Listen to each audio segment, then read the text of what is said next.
ఈ పొలంలో ఉన్న రైతన్నను ఆశ్చర్యం కలిగించే విషయాలు చెప్తా ఉన్నాడు.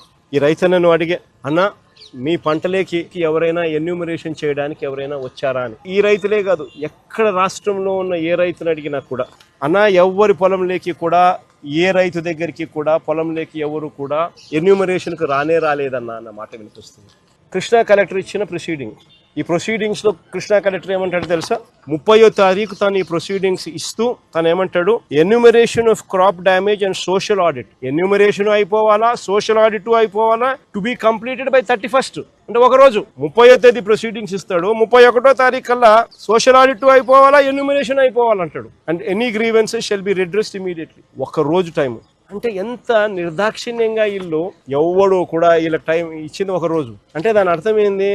ఎన్యూమరేషన్ అనేది ఎవడు కూడా పంట పొలాలకు వచ్చి చేసే కార్యక్రమం జరగదు. అసలు ఎన్యూమరేషన్ అంటే ఏమిటో తెలుసా? చంద్రబాబు నాయుడు గారిని అడగాలి ఫస్ట్ ఈ పాయింట్. సో సుంకు విరిగిపోయిందా లేదా అని చూడాలి, పొలంలోకి వచ్చి దిగి చూడాలి ఎన్యూమరేషన్ చేసేవాడు. ఇది చూడకుండా, ఇది చెయ్యకుండా ఎన్యూమరేషన్ అయిపోయిందని అంటున్నారు. ఎన్యూమరేషన్ మాది జరగలేదు, మా దగ్గరికి ఎవడు రాలేదు అని అంటే వెటకారం చేసి మాట్లాడుతున్నారు వాళ్ళను. ఎన్యూమరేషన్ మాత్రం జరగదు.